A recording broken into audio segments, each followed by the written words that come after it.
গতকাল সন্ধ্যার নাস্তার জন্য বাসায় বানিয়েছিলাম চিকেন পিৎজা, তাও আবার কোনো প্রকার ওভেন ছাড়া।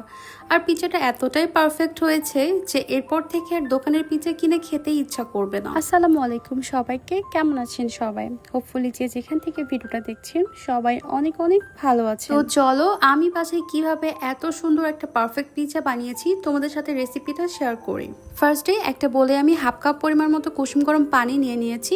এর মধ্যে দিয়ে দিয়েছি 1 টেবিল চামচ পরিমাণ চিনি, আর চিনিটা খুব ভালো করে পানির সাথে মিশিয়ে নিয়েছি। চিনিটা সুন্দর মতো গলে গেলে এর মধ্যে আমি 1 টেবিল চামচ পরিমাণ ইস্ট দিয়ে দিয়েছি, আর ইস্টটা দিয়ে কিছুক্ষণ নেড়েচেড়ে আমি একটা ঢাকনা দিয়ে ঢেকে রেখেছি। 15 মিনিট পর ঢাকনা উঠিয়ে দেখে ইস্টটা খুব সুন্দর মতো ফুলে উঠেছে, তার মানে আমার ইস্টটা অ্যাক্টিভ হয়ে গিয়েছে। দেন এর মধ্যে 1.5 কাপ পরিমাণ মতো ময়দা অ্যাড করে দিয়েছি, আর ময়দাটা দিয়ে খুব সুন্দর একটা ডো বানিয়ে নিব। এর মধ্যে সামান্য একটু লবণও অ্যাড করে দিয়েছি, লবণটা আমার আগে অ্যাড করতে ভুলে গিয়েছিলাম। আর পিৎজা ডোটা কিন্তু অনেকটা স্টিকি টাইপের হবে, অনেকটা নরম হবে, এতে টেনশনের কিছু নাই। আমি যে পরিমাণে পানি আর ময়দা ইউজ করেছি, তোমরা যদি সেম এই পরিমাণে ইউজ করো তাহলে কিন্তু তোমরা একটা পারফেক্ট পিৎজা ডো তৈরি করতে পারবে। দেখো আমার পিৎজা ডোটা কিন্তু একদম রেডি। এখন সামান্য একটু তেল লাগিয়ে এটা আমি কিছুক্ষণ রেস্টে রেখে দিব।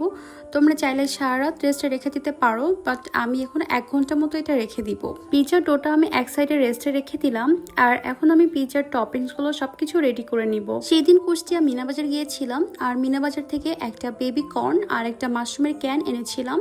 তো এগুলোও আজকে পিৎজার টপিংস হিসাবে ব্যবহার করব। আমার তো মাশরুম খুবই ফেভারিট, এটা আমার কাটতেও ভালো লাগে আর খেতে তো ভালো লাগেই। তো এখন আমি খুব সুন্দর করে বেবিকর্ন আর মাশরুমগুলো কেটে সুন্দর করে স্লাইস করে নিচ্ছিলাম, আর এগুলো কাটতে তো আমার কাছে খুবই স্যাটিসফাইং লাগছিল। কেন জানি পিৎজার টপিংসগুলো রেডি করতে আমার কাছে খুবই মজা লাগে আর অনেকটা ইজিও লাগে। দেখো এক চুটকি মেরে আমি এই ক্যাপসিকামগুলো কেটে ফেললাম, কি সহজ তাই না? এরপর আমি চিকেনগুলো রেডি করে নিব, আর এই চিকেনের পিসগুলো আমি আগে থেকে ম্যারিনেট করে ফ্রিজে রেখে দিয়েছিলাম। এতে করে কাজটা আমার কাছে অনেক সহজ হয়ে গিয়েছে। জাস্ট চিকেনটা বের করে সুন্দর করে একটু ভেজে নিয়েছি। এই যে দেখো আমার পিৎজার সবগুলো টপিংস রেডি, আর এটা দেখতে খুবই সুন্দর লাগছে তাই না? আমি একটা প্লেটে খুব সুন্দর করে এগুলো সাজিয়ে নিয়েছি। দেন 1 ঘন্টা পর আমার সেই ডোটা বের করে দেখি এটাও অনেক সুন্দরভাবে ফুলে গিয়েছে।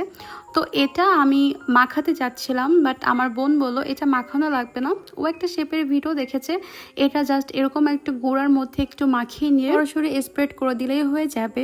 যেহেতু আমাদের বাসায় ওভেন নাই, তাই আমি আজকে এটা গ্যাসের চুলাতে বানাবো, আর এই জন্য আমি একটা স্টিলের বড় প্লেট নিয়ে নিয়েছি। এটির চারদিকে খুব সুন্দর করে ডোটা স্প্রেড করে দিয়েছি সমানভাবে, যেন সব দিকে সেম ভাবে থাকে। আর আমি চেষ্টা করেছি ডোটা একটু পাতলা করে দেওয়ার জন্য, কারণ আমার কাছে মনে হয় বেশি মোটা হয়ে গেলে পিৎজাটা খেতে ভালো লাগে না, তখন ব্রেডটা বেশি মোটা হয়ে যায়। এরপর একটা কাঁটা চামচের সাহায্যে খুব সুন্দর করে চারদিকে একটু কুচিয়ে দিয়েছি। এরপর পিৎজার মেন উপকরণ পিৎজা সসটা দিয়ে দিয়েছি, আর পিৎজা সসটা আমি একটু বেশি করে দিয়ে দিয়েছি। আমার কাছে মনে হয় পিৎজা সসটা বেশি হলে খেতে বেশি মজা লাগে। খুব সুন্দর করে চারদিকে স্প্রেড করে দিয়ে একে একে বাকি সব টপিংসগুলোও দিয়ে দিয়েছি। আর পিৎজা সসের সাথে আমি একটু অরিগানো মিক্স করে দিয়েছি। এরপর কিছুটা চিজ অ্যাড করে দিয়েছি। তারপর বাকি সব উপকরণ যেমন chicken, capsicum, baby corn, mushroom, কিছুটা পেঁয়াজ গোল গোল রিং করে দিয়ে দিয়েছি। তো সবগুলো টপিংস আমি সুন্দর করে অ্যাড করে দিয়েছি। এরপর উপরে আবারও কিছুটা চিজ অ্যাড করে দিয়েছি। দেন সবার লাস্টে উপর থেকে আবারও কিছুটা অরিগানো ছিটিয়ে দিয়েছি। আর অরিগানোটা তো অবশ্যই দিতে হবে, নাহলে পিৎজার আসল ফ্লেভারটাই পাওয়া যাবে না। ও হ্যাঁ, উপর থেকে কিছুটা চিলি ফ্লেক্সও দিয়ে দিয়েছিলাম। এরপর গ্যাসের চুলায় একটা পাত্র বসে কিছুক্ষণ প্রিহিট করে নিয়েছিলাম।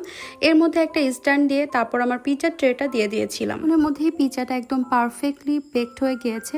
আর দেখো এটা দেখতে কি সুন্দর হয়েছে, এত ইয়াম্মি লাগছে।